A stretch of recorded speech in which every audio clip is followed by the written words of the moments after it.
Might finally be able to Oh. use this sucker. Nice. I have that red OR one of yours. Yeah. I might want that. It's in there. I also got the Colson one. Yeah. But those get wet. Yeah. I'm using it. Sweet.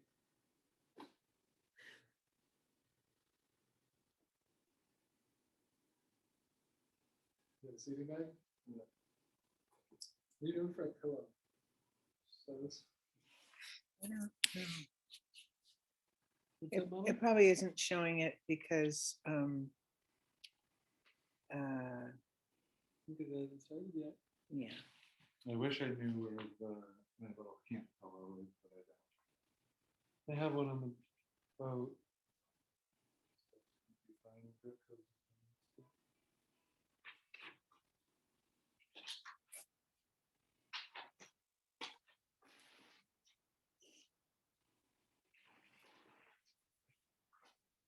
I don't know who Abby Kochberg is.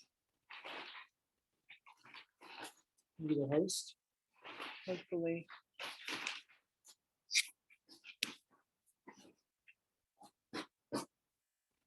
Does it say your video is going? Huh? Do you want your video going? I don't know.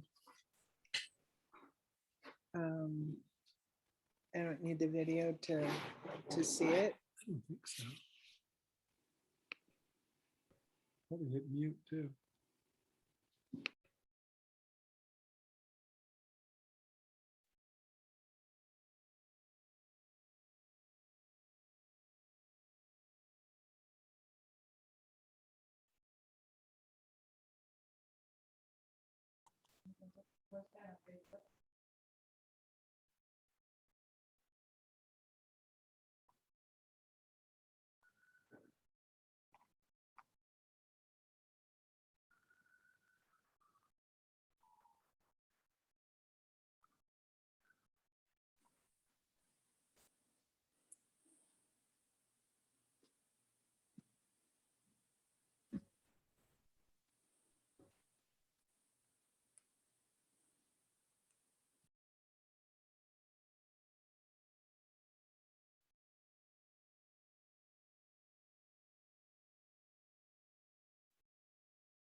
Okay, apparently.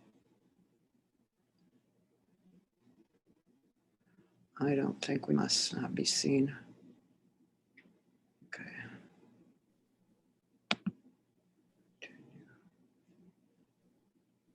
Okay.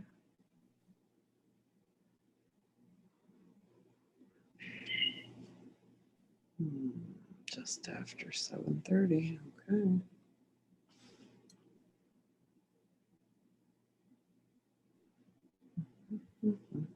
Hello, everyone.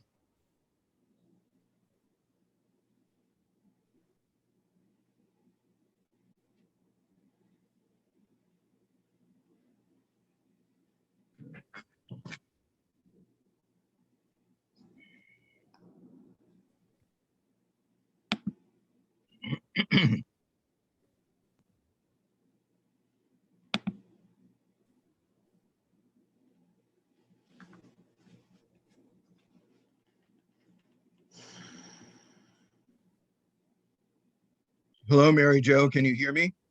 I can, David. Can you hear me? I can. How are you?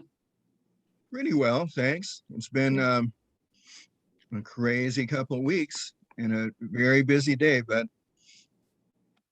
I'm glad I feel a little settled now. Good. Glad to hear it. So, Right. what's Leah's situation? Is she okay tonight? No, in fact, I was just going to say hi to Randa. Hi, Randa. Oh, hi, Randa. I saw you on the screen earlier. I don't Yeah, have anybody on my screen right now. Randa's filling in for Liv. So, Okay. Well, what I've got on my screen is I have the names of all the participants, but no thumbnails that show all of our lovely faces. huh. Don't know. David, I thought I would have you go first. What do you think of that? Are you okay with that? Sure, that's fine. Okay. And I think we'll be getting started shortly. Yep. I've got 7:28, so we have just a couple of minutes yet.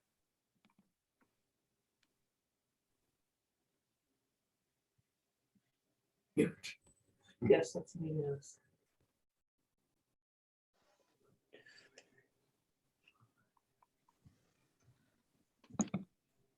We don't want unmute because that allows us to speak. I want to mute. I know, that's why I clicked mute, Well, you unclicked it because it says mute. as in click this button if you want to mute.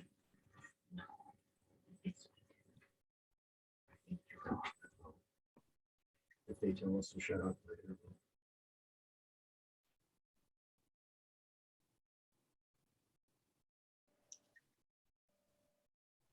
Everybody else.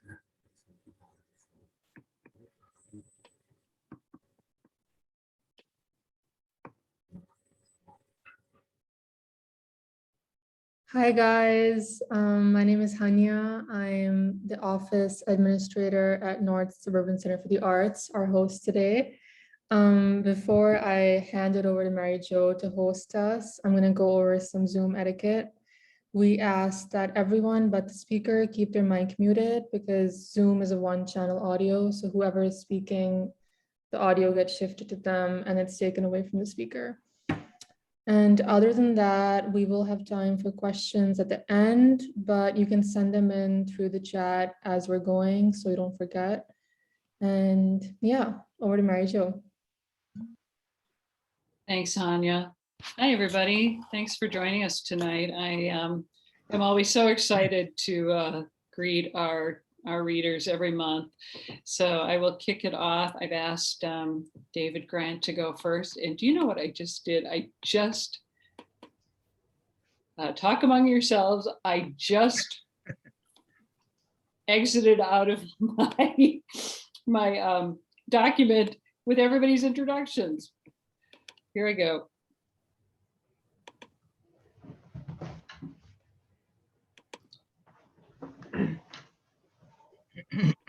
Apologies. Okay, it'll happen. Thank you. Okay, David Grant, here we go.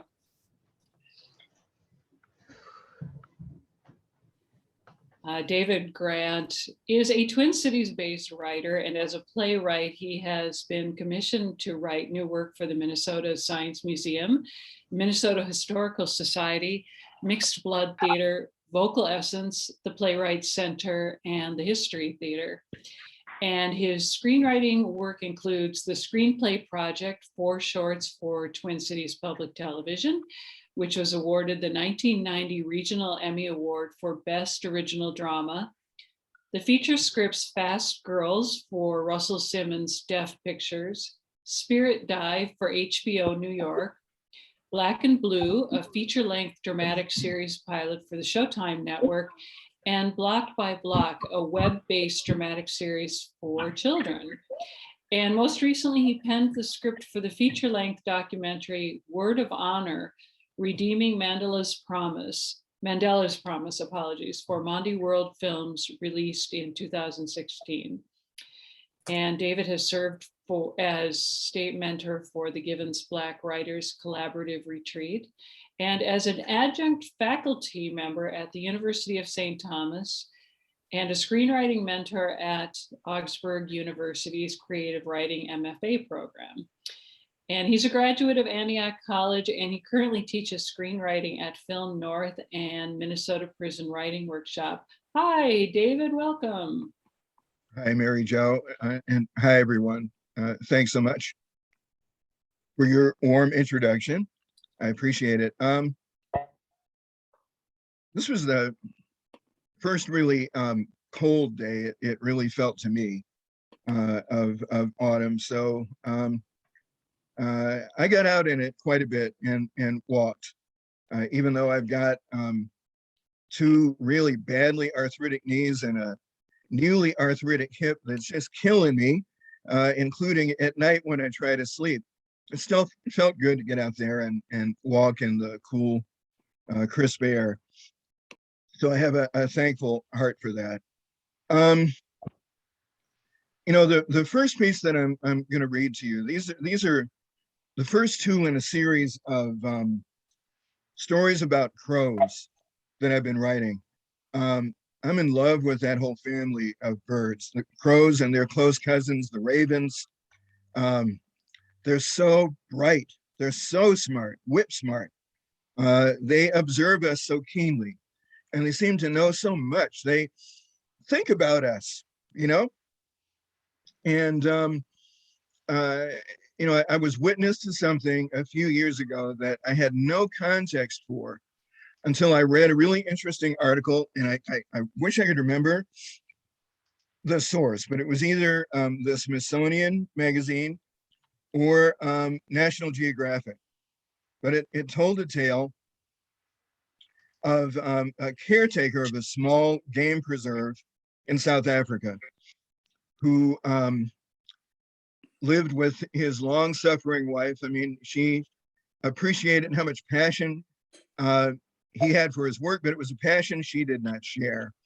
And she lived for every other year when they got to go back to England, and she could hang out with family and go shopping at Harrods and go to the beach at Brighton and do all those things that she liked to do with her blood kin.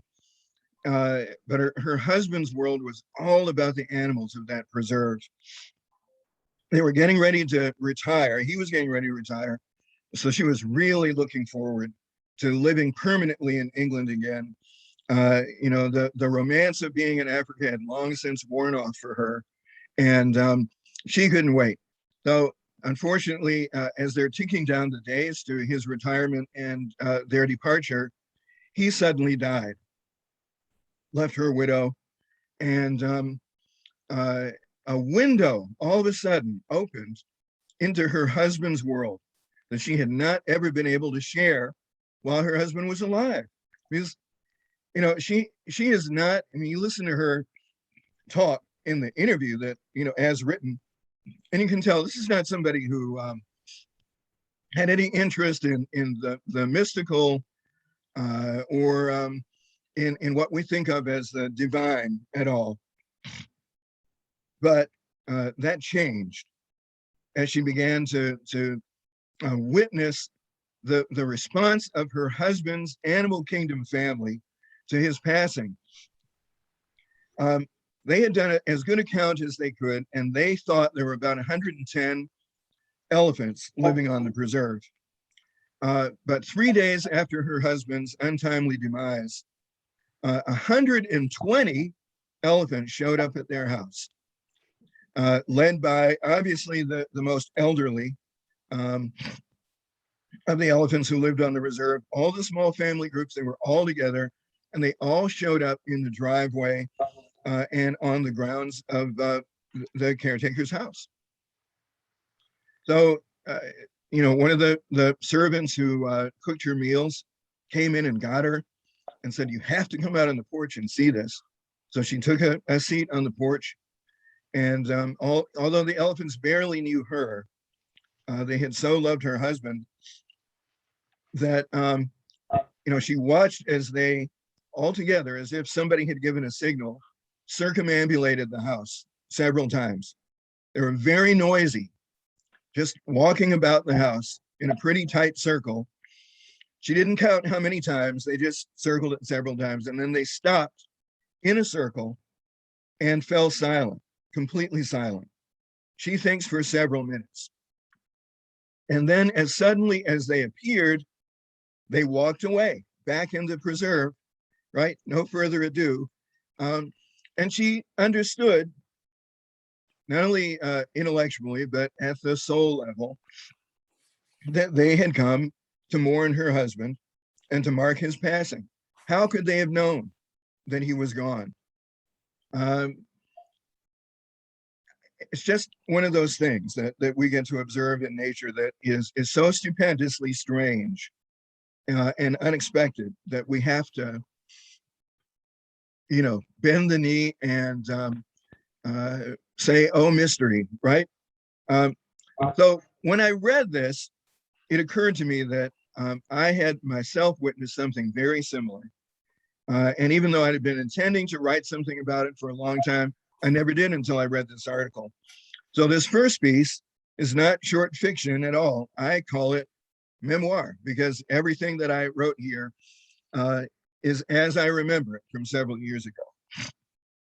So without further ado, I'll read a piece that I titled Requiem for Virginia, as performed by a murder of crows.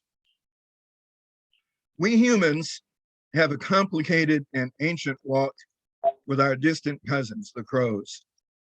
Like feral dogs and coyotes, like feral cats, like squirrels and raccoons, they hang around at the margins of our lives, looking to make a major part of their living from the scraps we discard, from the bits and pieces of animals that get caught in the maws of our civilization and end up discarded in the grass, in the alleyways, and in the streets as carrion. A deep part of our uneasiness with them comes from the tales our ancestors have told us about how, after a battle, after some grim massacre, crows and other scavengers descend on the site and feast on human bodies, same as they feast on any others, reducing dead humans to nothing more than mere carrion too. They have a high comfort level with us, a much higher comfort level than we have traditionally had with them. They eat the corn from our fields. They shit on our cars and on our windows. They squawk and jeer at us when we go by. They're territorial like us. So when we venture out, we're invading their space, disturbing their peace, messing up their thing. But should we make one-to-one contact with each other, the dance between us can get interesting and intense in a hurry.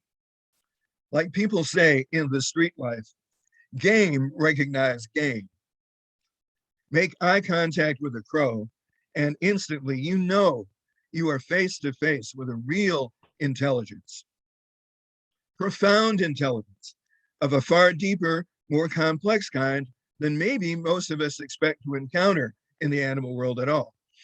And this encounter can be unsettling. They know something. They're thinking something.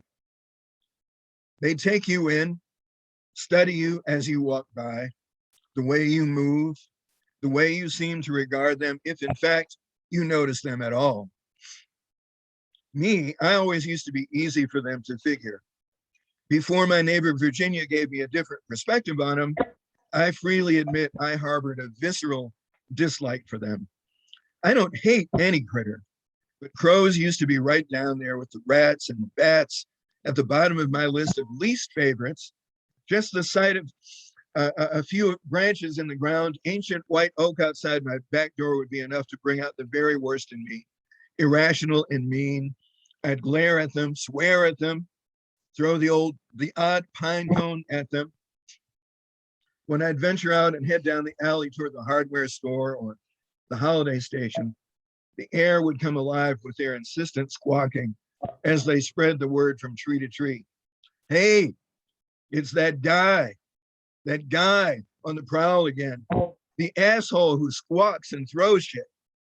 Our distaste was entirely mutual. But my neighbor Virginia changed all that. I loved her because she was a sweet person and a great neighbor, but also because she was so interesting and vital and still genuinely beautiful at the age of 90. So when she got caught up in the cruel vice grip of dementia, I took it very hard. I made a point of paying her more attention, looking in on her more regularly.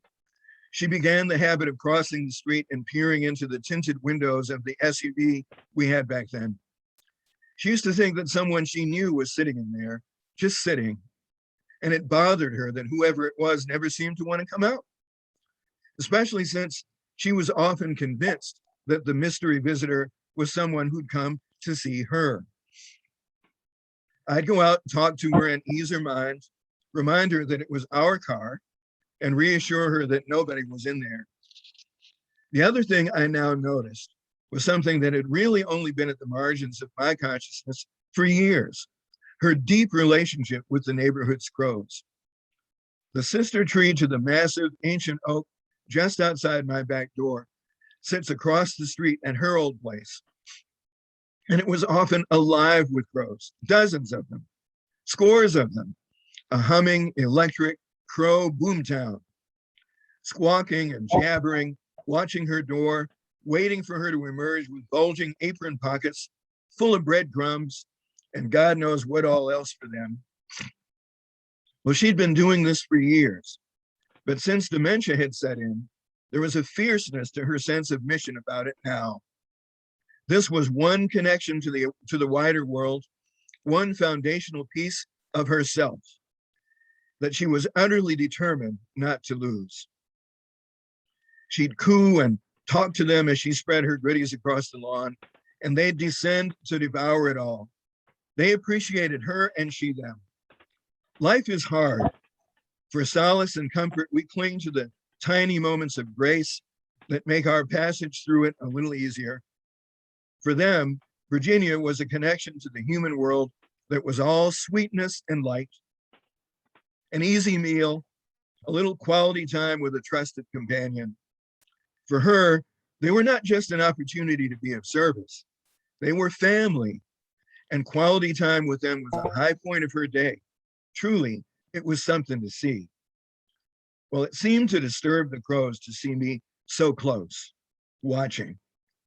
A ripple of chatter would spread across the lawn, across the branches of the oak tree between them. What's he want? The asshole. Does she feed him too? I wonder. When the relentless march of her dementia finally kept her to her upstairs bedroom, the crows still came. They just sit there jabbering. It seemed sometimes for a glimpse of her. A friend or a relative who was an accomplished harpist started showing up a couple times a week to play by Virginia's bedside. They'd open the windows wide and glorious harp music would spill out into the neighborhood, carried on the breeze, even after the weather started to get a little nippy. Every week there were fewer and fewer crows in the oak, and those that came were quiet and subdued. When Virginia died, they seemed to know. I remember returning from Virginia's memorial service and seeing not a single crow in the tree, not one. But one day, about a week later, I was out in the yard raking leaves. I caught the glimpse of a swirling mass of black in the corner of one eye and swiveled to see what it was. From every direction, it seemed, flights of crows were descending on Virginia's oak tree. They soon filled every branch, hundreds of them, cacophonous, crazy. And then, as if on cue, they quieted. They began a bobbing motion, not at all in unison, but they were all doing it. All of them turned toward Virginia's house. You know, this sort of thing, like you see at the Wailing Wall in Jerusalem during prayer, right? That's what they were doing. They fixed their gaze on her front door the way they used to when they were waiting for her to emerge. Soon, quietly at first, they started hooting as they bobbed their bodies up and down. The hooting morphed into a cawing, squawking wall of sound. And then, as suddenly as it had begun, it stopped. Silence. A couple of noisy jets came and went overhead, and the sounds of traffic from 35W and Nicollet Avenue were in the air, but not a single peep from a crow. I leaned on my rake and stood in silence too. I had witnessed what some people refer to as a crow funeral before. A few crows will gather in a tree above the body of a fallen comrade and engage in the same kind of behaviors to which I was now witness. But the sheer scale of this event was massive by comparison. Their focus and intent were truly palpable. Moments later, it was over. As quickly as the crows had descended onto Virginia's oak tree, they scattered to the four winds and left. Well, it's quiet over there at the oak most days. A large squirrel's nest sits high up on an upper branch. A handful of crows stop by for an occasional sit. That's all. I imagine the last of the crows who remember Virginia is long gone now, but I'll remember her. She opened a door to understanding and respect for me, to a species for which I'd harbored an irrational set of negative feelings. It's liberating to be over that now. It's a gift. The neighborhood crows regard me differently these days. I make brief, respectful eye contact as I pass by. No alarms get spread across the neighborhood anymore when they see me coming. I'm just another guy now, and I guess that's good enough. So much for that one. The second one is mostly fiction, mostly, and very much shorter, okay? You hanging in there okay, Randa? I'm not cutting into your time too much, am I hope? All right, thanks. This is a COVID story for sure. A few months into our quarantine, the animal world was chattering about us. The animal world was wondering what the hell was going on with us humans, because they all noticed. It's called sometimes a great darkness. A crow I know swooped down and sat near me on our front steps this morning. I know this one well. He only comes this close when there's something on his mind. For critters who possess a brain half the size of a walnut, they're scary smart. But they're also full of their own hubris and full of shit. The last time we talked, it didn't end well. So I was wary of him now, and my wariness made him uneasy.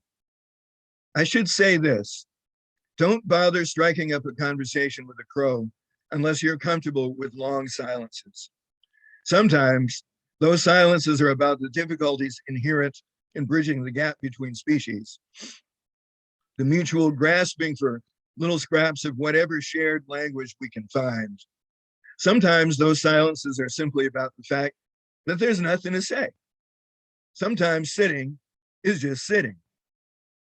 But the main reason you might want to keep a crow at arm's length is that unless you set firm boundaries and draw a clear line in the sand with them, they will beat you senseless with the relentless torrent of nasty, toxic, supremacist venom that sometimes spews out of their filthy little mouths about all the species of birds we humans say we love.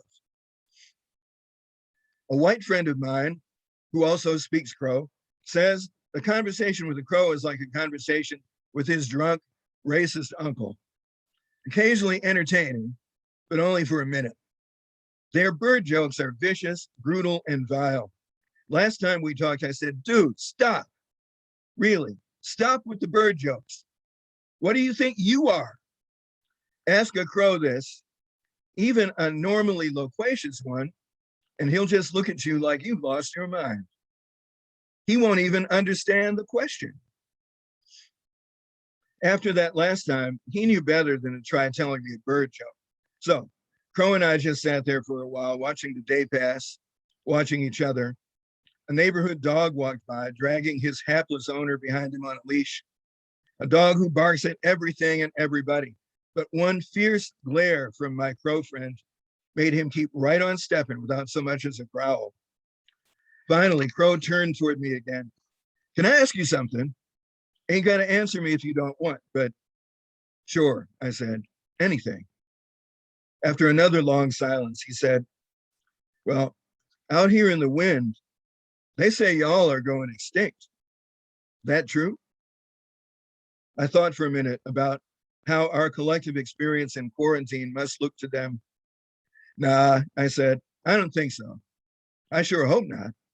I explained a little bit about the pandemic, and I could tell he got it. Ah, yes. Sometimes a great darkness falls, and we fall from the trees and die. Many, many of us. But it passes. Most of us live and don't die, and life goes on. Would you miss us? I asked. No, we'd miss your garbage, he said. That's your best trick. I told him, we've all been talking about how after the worst of this pandemic is over, we hope we might emerge from it better, stronger, wiser. He gave me strong eye contact again and an expression hard to read. But the impression it left was something like, good luck with that. He flew off to an area across the street littered with last fall's leaves and a random assortment of discarded candy wrappers and such. Flew back with a colorful candy wrapper and dropped it at my feet. Here, have this, he said, and flew off. Maybe a gesture like that is as much empathy as a crow can muster. His way of saying, good day and good luck. I'll take it. So thank you, folks. Thank you. That was gorgeous. Thank you so much, David. I just want to remind people or ask people, invite people to stay around for the Q&A after Randa reads. We always end up having really fascinating discussions, and we love your questions and observations. And also check out the chat, because a lot of people are contributing some of the things that David is referring to. So there's a whole thing going on there too. Check out that information. So Randa, hi, how are you? I'm well, thank you. Good, yeah, I'm so glad you're here. Oh, me Randa too. and I took a memoir writing class many years ago, and I'm so excited for her progress. Let me introduce her, please. Randa Jo Downs is a theater artist and playwright, as well as a researcher and writer with focus on child abuse prevention. Her one-woman play, In My Father's Bed, was commissioned for production by Alice B. Theater in Seattle, Washington, toured nationally, and published by Rain City Projects. She is a former member of the acting company At the Foot of the Mountain in Minneapolis and co-creator of Tokless, Minnesota, a lesbian soap opera. She is a recipient of grants from King County Arts Commission, the Boeing Foundation, and the Washington State Department of Social and Health Services. Randa is nearing completion of Comfort, Texas, a memoir about growing up in the iconic culture of Texas in the 50s and 60s.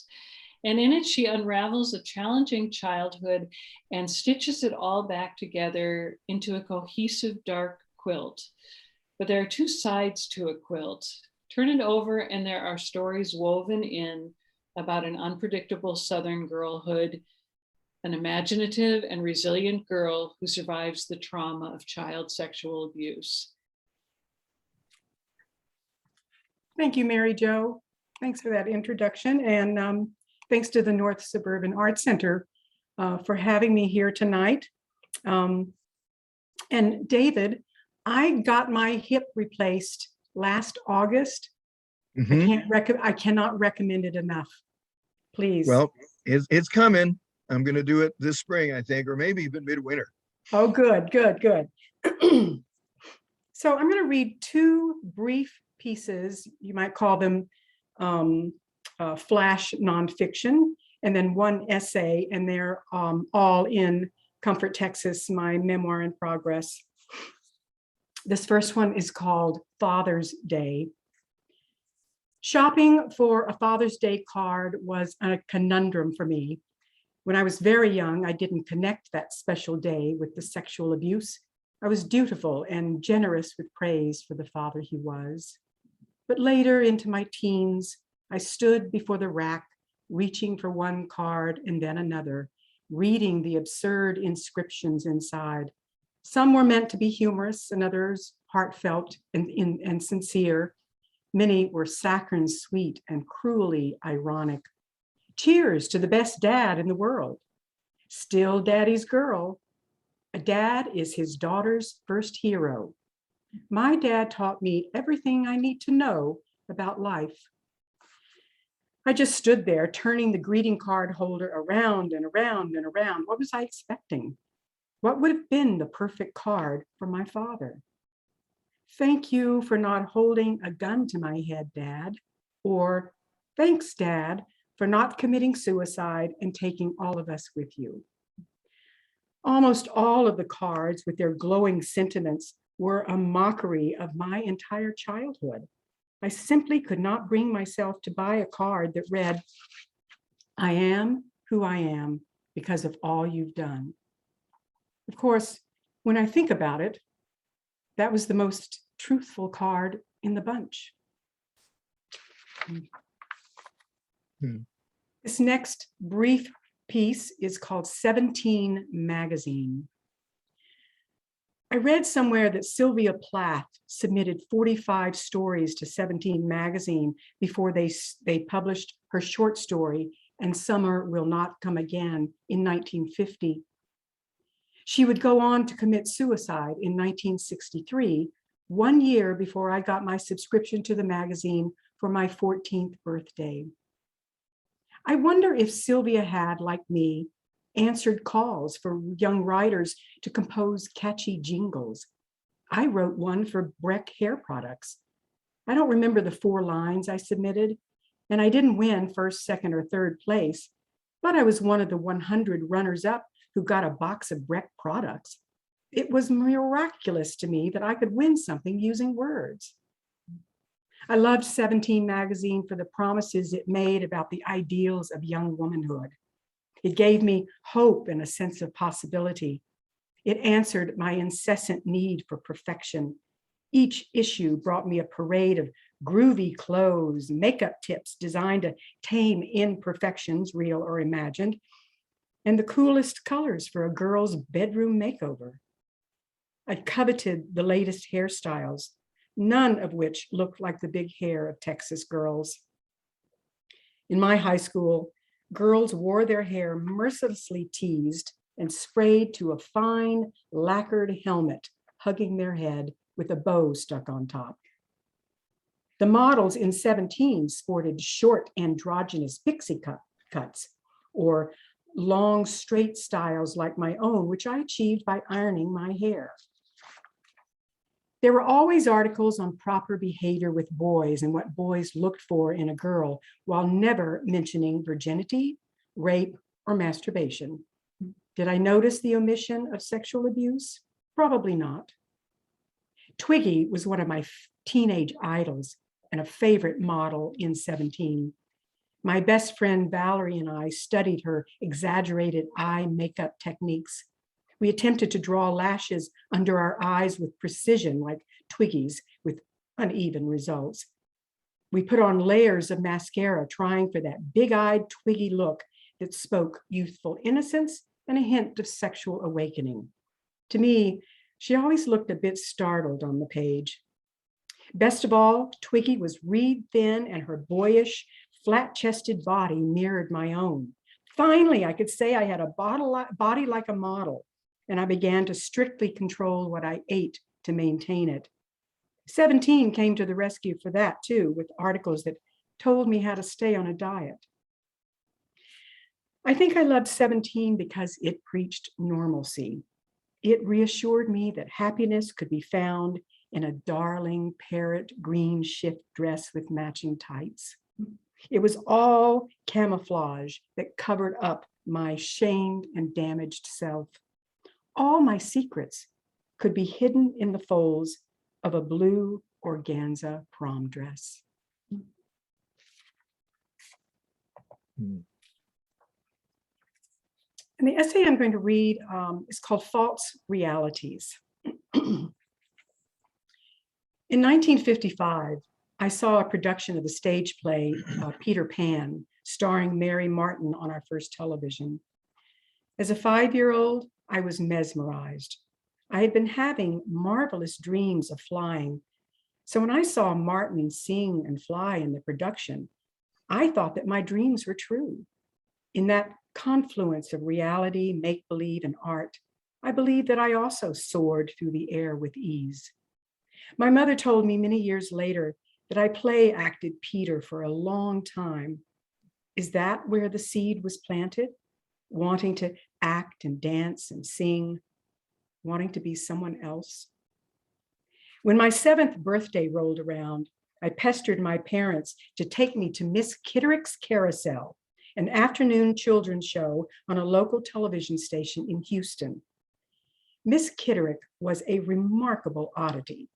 She dressed like a black cat in a leotard that revealed all her curviness. She wore black fishnet stockings and kitten pumps. I adored the wisp of whiskers drawn on her face and the perky black kitten ears that hugged her head. I was one of the lucky ones who got to sit on the little birthday carousel of miniature galloping horses.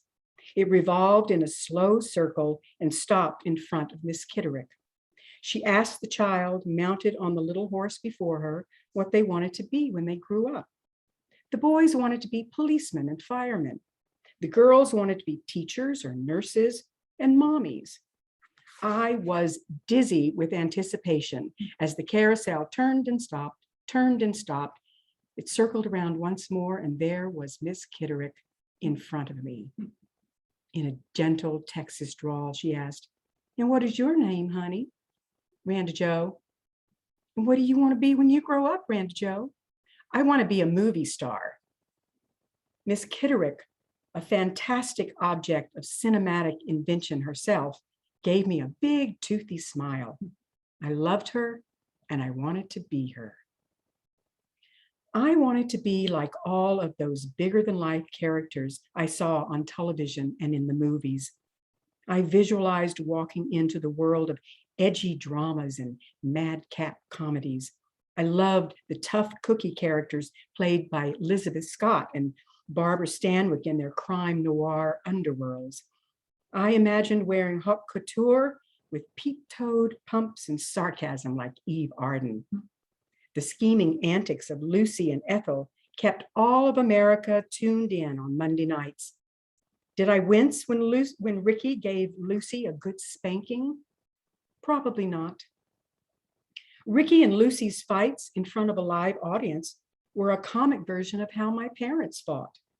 "You goddamn bastard, where were you last night? No fucking woman is going to tell me what time I have to be home." I was their live audience. There was a flip side to all those sinister, conniving women like Joan Crawford and all the temptresses that ensnared men in their webs of deceit. There were characters like June Cleaver, who wore pearls and pumps while endlessly drying dishes. In most episodes, she said to her husband, "Ward, I'm worried about the beaver." And Ward would take it right from there. June didn't even have to leave the kitchen. The Donna Reed Show, Jane Wyatt and Father Knows Best. I wasn't attracted to those women because nothing happened to June and Jane and Donna. Their biggest adventures seemed to be drying children's tears and getting dinner on the table if she knows what's good for her. No, June Cleaver was simply no match for Brigitte Bardot, the French actress who is described in the movie magazines my mother bought at the dime store as a sex kitten. It was the late 1950s when my parents went to a drive-in movie theater to see And God Created Woman, directed by Roger Vadim. I watched from the back seat wearing my pajamas. I could tell by the remarks my father made about Bardot's body and the sex scenes, which would seem tame today, that I'd better pay attention. Bardot's pouting lipped flirtations suggested an unquenchable desire against a social backdrop of strict morality. I would find out years later that Bardot was 15 years old when she became lovers with and then married Vadim, who said of Bardot, she was my wife, my daughter, and my mistress. My mother would neither agree nor disagree with my father when he reduced women to a good piece of ass. I imagined her turning away from him at that drive-in movie to look at the car next to us, curious about who those people might be. I can hear her say, "Well, I don't know about that, Frank," to some asinine thing he said about sex, sexual behavior, and comparisons of my mother with the seductress on the screen. Watching films and television in the 1950s and 60s gave me some mighty distorted ideas about being a woman. If I think of my mind back then as a tabula rasa, it was imprinted by films like Pillow Talk that came out in 1959. It was a frothy comedy built around the gender politics of that time, where men could have swinging Playboy lives and women were expected to make do with marriage and children. Becoming a spinster was unacceptable, and it was just a matter of time before the virginal and beautifully dressed Doris Day would give in to the tricks and charms of ruggedly handsome Rock Hudson. She was a career girl with an elegant apartment in New York City, but all of that seemed frivolous when compared to great sex and a wedding ring tying her forever to a man. When I saw the film Splendor in the Grass, I learned that a teenage girl wanting sex could send her to an asylum for the mentally ill. The scene with Deanie in the bathtub and her mother asking if she has been spoiled was haunting. Deanie, played by Natalie Wood, stands up in the tub naked before her mother and screams, "No, she isn't spoiled. I'm a good little girl, Mama." In the scene before Deanie's mental breakdown, her mother warns her that boys don't respect a girl they can go all the way with. They want a nice girl for a wife. Deanie asks her mother if she had feelings for her father before they married. Her mother tells her no nice girl has those feelings for a boy. She told Deanie she must wait for marriage, as all young women were expected to do. Only then can you give in, because that's what a wife does. Watching that scene cemented my resolve to be good and chaste if I didn't want to end up half crazy and out of my mind with lust. I studied actors like destinations on a map, how they walked, talked, danced, dressed, and sang. I developed huge crushes on actors like Gene Kelly, Robert Mitchum, and Paul Newman. Then there were the women like Shirley MacLaine, Doris Day, Joanna Woodward, and Rita Hayworth. When I saw Hayworth sing "Put the Blame on Maine" in Gilda, I could see why she was called the love goddess. What I didn't know back then is that she was a survivor of father-daughter incest. When I saw the film Summer Place, I wanted to be Sandra Dee, who gets pregnant by blonde boy Troy Donahue. It was a slightly scandalous movie for its time because she initiates having sex. When I saw Where the Boys Are, I fell in love with both Yvette Menu, the bad girl, and Dolores Hart, the good girl. That film, about 4 girls who go to Fort Lauderdale on spring break to have college kid adventures, may have been one of the first to depict date rape. Poor Yvette ends up in a hospital traumatized and confused. So there's another message I was forced to reckon with. Good girls don't get raped. Good girls keep their panties on until they get married. It was a classic take on the archetypes of the virgin and the whore, and all the girls had to pick which one they were going to be. I can still sing all the lyrics to a cautionary song that came out in 1963 called Wives and Lovers. Suave Jack Jones sang in his buttered voice, "Hey, little girl, comb your hair, fix your makeup, soon he will open the door. Don't think because there's a ring on your finger, you needn't try anymore. Run to his arms the moment he comes home to you, I'm warning you." That warning was loud and clear. If we send them off to work with our hair in curlers, we may be abandoned with a baby on one hip. Then came the ultimate warning. Women who had sex with other women were doomed. That was the message I got when my father took me, my baby sister, and my mother to see The Fox, a film based on the novella written by D.H. Lawrence. I was 17, and Wanda, my sister, was 9. I can still hear the woman in the ticket booth scolding my father for bringing his daughters to an adult movie. These are my children. I can take them anywhere I damn well please. My mother just stood there with her mouth distorted in that familiar grimacing smile of hers that said, "I don't like this, but I don't know what to do about it." The Fox was the first film I saw that let me know that lesbians were sick and they generally ended up dying in horrible ways. Here were 2 seemingly contented women living on their own on a farm with not a man in sight until creepy Care Dulag shows up and all hell breaks loose. One of the women, played by Anne Haywood, realizes that what she's been missing is a penis. And the other woman, the wonderful Sandy Dennis, goes a little mad when she sees this guy making the moves on the woman she worships. In the end of the film, Dennis dies when a large phallic tree falls on her, and the other woman goes on to live a rich, full life with a man. Or at least that's what I took away from that bizarre film. Let that be a lesson. The same lesson showed up in Caged, a dark 1950s film noir about women in prison and all the insinuated sexual shenanigans that went on there until the bull dyke matron gets stabbed with a fork in the mess hall.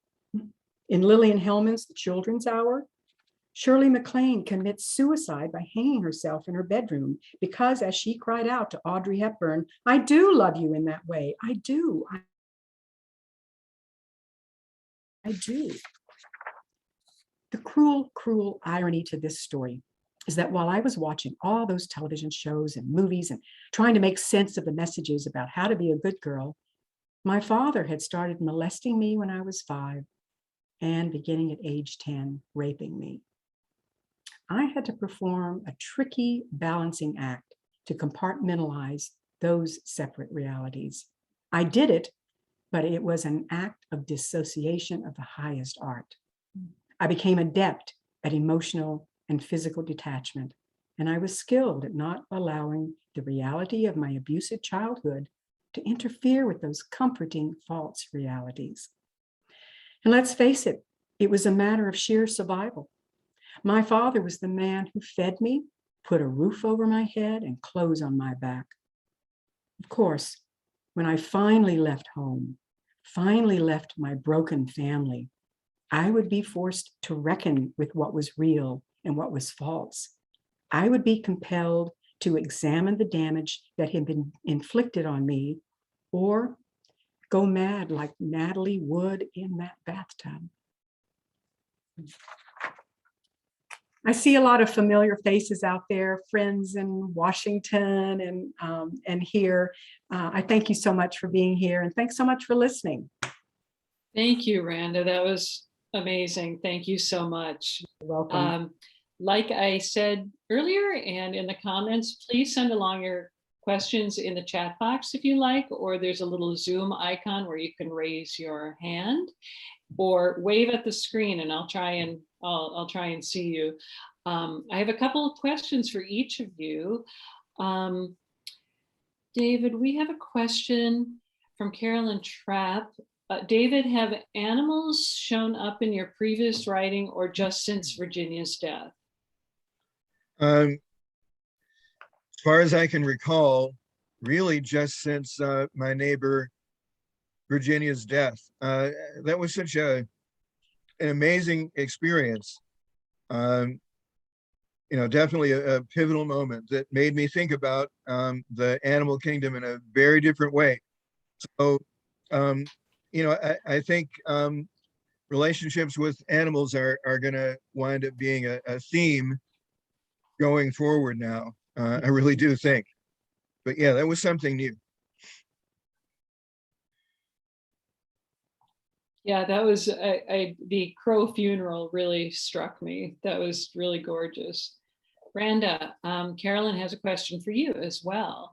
And she asks, how did Texas culture play into the distortion of what it meant to be a woman, or did it? Oh, absolutely. You know, the thing about Texas women is it's big hair, beer drinking, tough women. But as a young girl growing up, I was pretty much indoctrinated in this good girl, polite way that belied the I had to be yes sir and no ma'am and yes ma'am, even to the people who harmed me beyond measure. It was all children were seen and not heard. My grandmother told me pretty is as pretty does, and that's just the way it was. I'm fifth generation Texan. I left in my late 20s. There's some things that I miss terribly about Texas. My sister, for one, who lives there. But it was an interesting childhood. I'll just say that to have these forces of both my parents. Yeah, I don't think Yeah, to say the least, I would think. Julia asks, to both readers, please speak to your dream experience with your topics, crows and ravens, and strength to get through.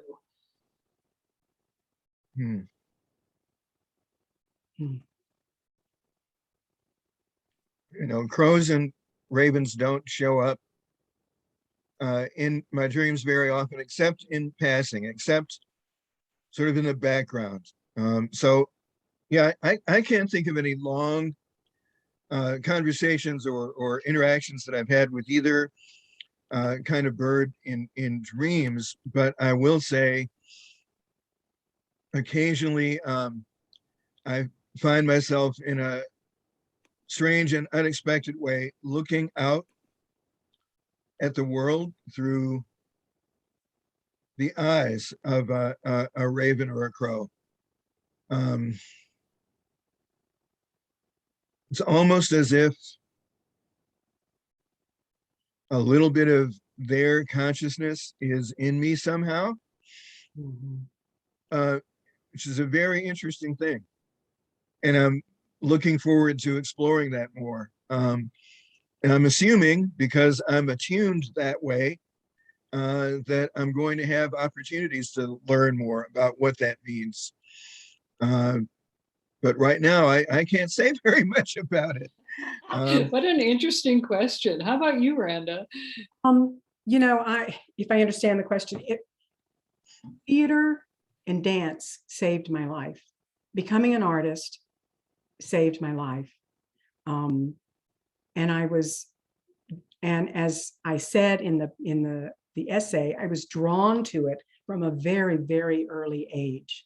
I did not want to be a nurse. I wanted to be a movie star as a 5-year-old. And lots of therapy. And finally, my second career in child welfare, where I saw the child who I was every day in the work that I did there. And it saved me. Whoa. Someone asks if you see a play coming from this book that you're writing. I've already written a play about the people who were my parents. So I don't think so. Although if Netflix wants to option it for a movie, hey, Yeah, who am I to say no? Of course. who am I saying to say no to half a movie or whatever? Of course. So both David and Randa, I'd be curious to know if there was a pivotal moment when you knew you were a writer, when that happened, if it was an event itself. And the other thing I like to ask our readers is if they have a question for one another. So I will put that forth and let you take it. Well, I don't know. How about you, Randa? So tell me the question again. If there was a pivotal moment or event where you knew you were a writer, I mean, you've already alluded to the arts and being creative. Was there something definitive? It's when I wrote my one-woman show, and getting it commissioned for production. I thought, okay, I'm going to do this. And my writing in child welfare, the last 6 years of my career before I retired, I was researching and writing about children in the foster care system. And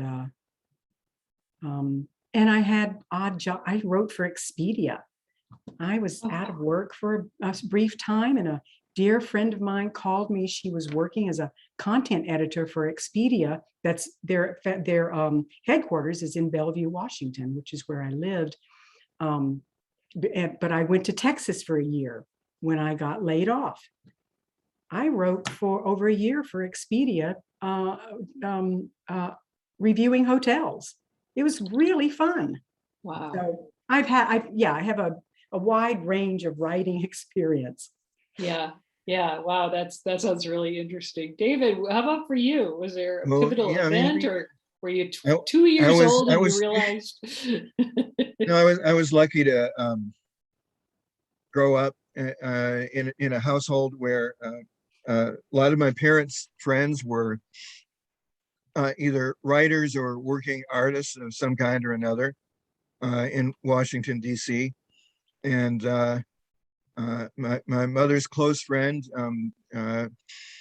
Letty Austin, was a very gifted writer, and her poet husband, Louis Fenderson, were, auntie and uncle to me, made family. And my mother's office mate at Howard University, where she taught, was Toni Morrison. So Toni was one of my aunties growing up too.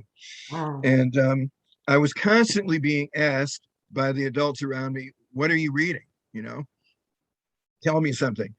And if I threw a word out there in casual conversation that sounded maybe more than a little precocious, I had people like Toni in my world who would stop me up short and say, do you really know what that word means, young man? Well, let me hear you use it in a sentence, right? So I became, very aware at an early age about the power that words had, and so I think I must have given myself inner permission to think of myself as a writer at a very early age. I remember writing a poem in second grade at John Greenleaf Whittier School, where I went to elementary school. That struck my second grade teacher as so good that she determined that I must have plagiarized it from somewhere. So she brought, she had my parents come to school for a meeting with her and the principal. Come on, I was a second grade kid. Can you imagine that? This committee of grown folk in the office, and me, this little kid. And I don't remember how the questioning went, but everybody left that room absolutely certain that, yes, that poem had been my original work. And because, my parents were there to stand up for me in that way. And so did the principal.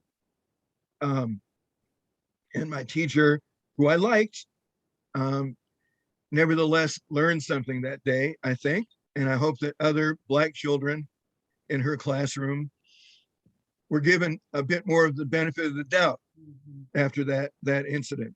But that was certainly a pivotal moment too, where, I realized, well, gosh, people read this and thought it was too good for me to have written, Wow. so I must be on some sort of path, right? Right. So I think, and I was a nerd, and was appreciated around my fairly tough neighborhood for being a nerd, and was protected because of that. The older guys were like, don't mess with him. He's hella smart. He's smarter than you and me put together. I mean, that kind of thing. So I didn't get bullied or pushed around. I was very much protected by my entire community, who saw something in me too. And that also had, I think, a profound effect on how I thought about myself. Oh, that's really interesting. I'm really stuck on the fact that Toni Morrison was bringing you up short about how you Really? use language. That's so excellent. Carolyn Trapp has another question for both of you. David and Randa, what are you reading now that is inspiring? Randa, what are you reading? Oh, I just started The Watchman by Louise Erdrich. It's going to be good. It's going to be painful. I just know it. I'm also reading a book that my sister sent to me. It's called Breath, and it's the history of breathing. Yeah. It's really There's a good. topic for you. I know, making a note. Wow, right. Yeah, that's pretty wonderful. Mhm. Well, I just started The Sweetness of Water, which came in the mail for me yesterday. Very impressed so far. Just finished a book that I started 2 years ago and then put down and didn't come back to, Colson Whitehead's Underground Railroad, which is a marvel. Well, and I do a lot of diversity, equity, and inclusion speaking and consultant work for people and organizations. And I've been really strongly recommending this nonfiction book called Halfway Home, which actually it's sitting over there in my bed. Let me get the author's name for you.